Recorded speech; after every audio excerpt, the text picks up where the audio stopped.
जय श्री राधे, जय श्री कृष्ण। मंदिर श्री बंसी वाले महात्मा यूट्यूब चैनल की ओर से हम आप सभी भक्तों का हार्दिक अभिनंदन करते हैं।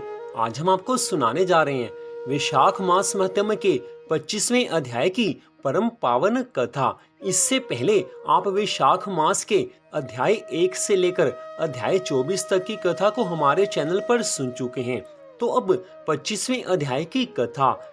लेकिन उससे पहले एक छोटा सा निवेदन, मंदिर श्री बंसी वाले महात्मा यूट्यूब चैनल को आप सब्सक्राइब कर लीजिए ताकि भगवान की अन्य कथाओं को भी आप सुन सकें। तो अब 25वें अध्याय की कथा जो कि इस प्रकार है। शंख मुनि के वचनों को सुनकर व्याध कहने लगा है कि हे मुनिवर, पूर्ण भोग वाले मनुष्यों की मुक्ति कब होती है? उनकी मुक्ति किस काल में होती है? सृष्टि काल में या अंत काल में अथवा स्थिति काल में? ये सब बताने की कृपा कीजिए। सृष्टि की स्थिति तथा संहार काल की मर्यादा कितनी होती है? ये सारी बातें आप बताने की कृपा कीजिए। उस समय व्याध के इन वचनों को सुनकर शंख मुनि कहने लगे हैं कि हे व्याध, 4 सहस्त्र युगों का ब्रह्मा जी का एक दिन और इतने ही समय की रात्रि होती है। इस तरह मिलाकर ब्रह्मा जी का एक अहोरात्र होता है। 15 अहोरात्र एक पक्ष और 2 पक्षों का एक मास होता है। 2 मास की एक ऋतु, 3 ऋतुओं का एक अयन और 2 अयन का एक वर्ष होता है। इसी प्रकार ब्रह्मा जी के 100 वर्षों का एक ब्रह्मकल्प होता है।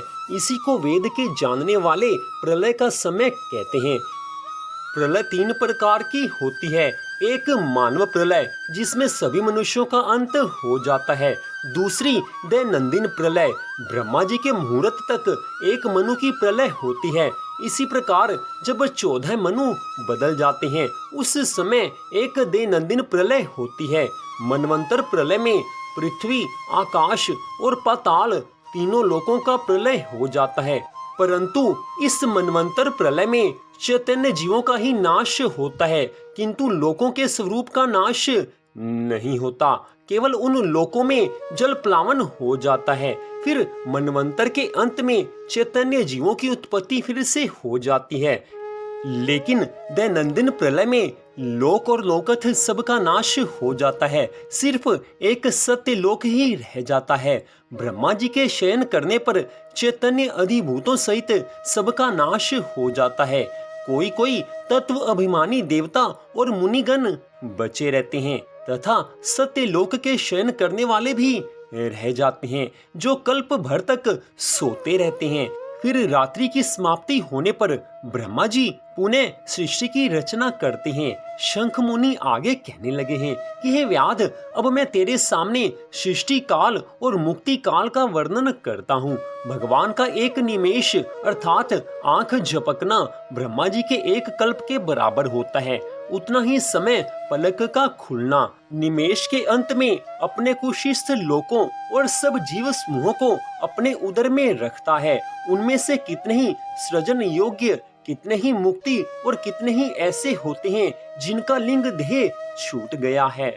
इतनी कथा सुनकर व्याध पुनः कहने लगा है कि हे महाराज, अब आप कृपा करके उन धर्मों को बताइए कि जिन धर्मों का पालन करने से मनुष्य स्वर्गगामी होते हैं और किन पाप कर्मों के करने से मनुष्य को नरक में जाना पड़ता है। कृपा करके ये कथा भी सुनाइए। व्याध की इस बात को सुनकर शंख मुनि कहने लगे हैं कि व्याध, एक समय की बात है कि कुछ ब्राह्मण मिलकर यमराज के पास जाते हैं। वो उनसे यही प्रश्न करते हैं जो प्रश्न तुमने मुझसे किया है। उस समय यमराज सब ब्राह्मणों के प्रश्नों का उत्तर देते हुए कहने लगे हैं कि ब्राह्मण, जो मनुष्य मन, वाणी तथा क्रिया द्वारा धर्म से विमुख और श्री विष्णु भक्ति से रहित हैं, जो ब्रह्मा, शिव तथा विष्णु को भेद बुद्धि से देखते हैं, जिनके हृदय में विष्णु विद्या से विरक्ति है, जो दूसरों के खेत, जीविका, घर, प्रीति तथा आशा का उच्छेद करते हैं, वे नरक में जाते हैं। जो मनुष्य जीविका का कष्ट भोगने वाले ब्राह्मणों को भोजन की इच्छा से दरवाजे पर आते देखकर उनकी परीक्षा करने लगता है, उन्हें तुरंत भोजन नहीं देता, उसे नरक में अवश्य जाना पड़ता है। जो मनुष्य अनाथ, वैष्णव, दीन, रोगी तथा वृद्ध मनुष्य पर दया नहीं दिखाते और जो पहले कोई नियम लेकर पीछे अपनी अजितेंद्रियता के कारण उसे छोड़ देते हैं, उन्हें भी अवश्य नरक में जाना पड़ता है। इसके पश्चात यमराज कहने लगे हैं कि हे ब्राह्मणों, अब मैं उन धर्मों का वर्णन करने लगा हूँ कि जिन धर्मों का पालन करने से मनुष्य को स्वर्ग मिलता है। जो सब पापों को हरने वाले, दिव्य स्वरूप, व्यापक, विजयी, सनातन, अजन्मा, चतुर्भुज, अच्युत, विष्णु रूप दिव्य पुरुष श्री नारायण देव भगवान का पूजन, ध्यान और स्मरण करते हैं, वे श्री हरि के परम धाम को प्राप्त हो जाते हैं। यह सनातन श्रुति है। भगवान दामोदर के गुणों का कीर्तन ही मंगलमय है, वही धन का उपार्जन है तथा वही इस जीवन का फल है। अमित तेजस्वी देवाधिदेव श्री विष्णु भगवान के कीर्तन से सभी पाप उस प्रकार नष्ट हो जाते हैं जैसे दिन निकलने पर अंधकार नष्ट हो जाता है। जो प्रतिदिन श्रद्धा भावना से श्री विष्णु भगवान की कथा का गान करते हैं या कथा सुनते हैं, वे मनुष्य स्वर्ग में वास करते हैं। हे विप्रवर, भगवान वासुदेव के नाम जप में लगे हुए मनुष्य पहले के पापी रहे हों तो भी भयानक यमदूत उनके पास नहीं आ सकते। हे द्विज श्रेष्ठ, श्री हरि संकीर्तन को छोड़कर दूसरा कोई साधन ऐसा मैं नहीं देखता जो जीवों के संपूर्ण पापों का नाश करने वाला प्रायश्चित स्वरूप हो। जो मांगने पर प्रसन्न हो जाते हैं, देकर प्रिय वचन बोलते हैं तथा जिन्होंने दान के फल का परित्याग कर दिया है, वे मनुष्य स्वर्ग में जाते हैं। जो सब कुछ सहन करते हैं, पर्व आदि के अवसर पर लोगों को आश्रय देते हैं, अपने से द्वेष रखने वालों के प्रति भी कभी द्वेष की भावना नहीं रखते, मुख से किसी को दुर्वचन नहीं कहते, ऐसे मनुष्य भी स्वर्ग में वास करते हैं। जो पराई स्त्रियों की ओर से उदासीन होते हैं पर स्त्री को जो माता के समान जानते हैं, उनको भी स्वर्ग में स्थान मिल जाता है। जिस किसी कुल में उत्पन्न होकर भी जो दयालु, यशस्वी, उपकारी और सदाचारी होते हैं, वे मनुष्य स्वर्ग में जाते हैं।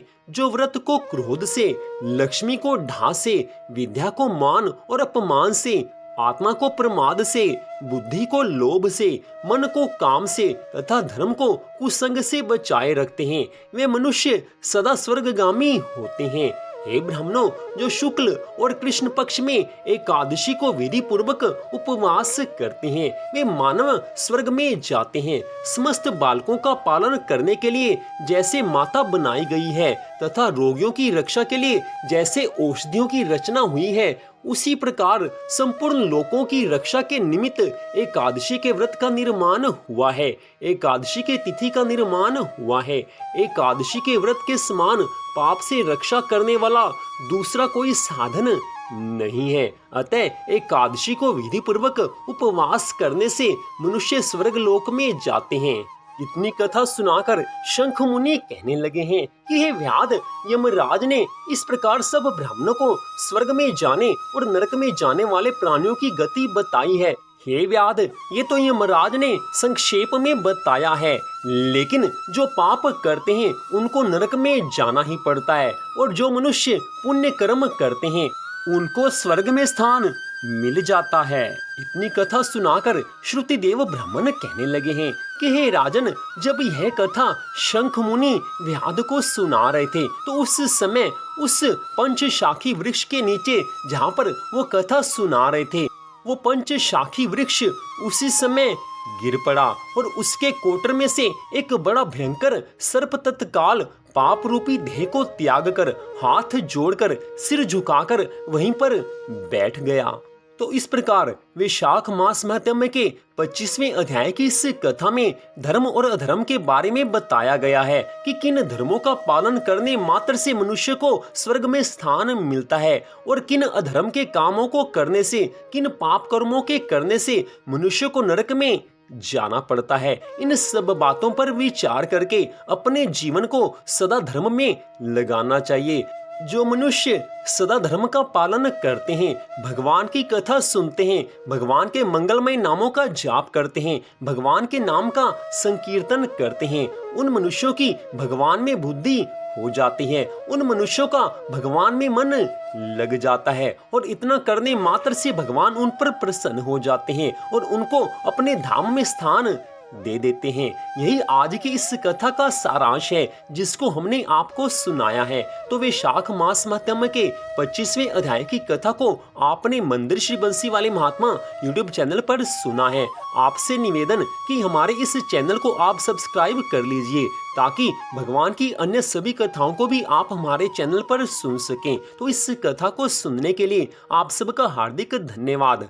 भगवान श्री राधा कृष्ण जी की वैशाख मास महात्म्य की कृपा सदा आप सब पर, आपके परिवार पर बनी रहे, इसी मंगल कामना के साथ जय श्री राधा रानी सरकार की, जय श्री कृष्ण भगवान की, जय श्री लक्ष्मी नारायण भगवान की, जय वैशाख मास महात्म्य की, जय जय श्री राधे, जय जय श्री राधे, जय जय श्री राधे श्याम।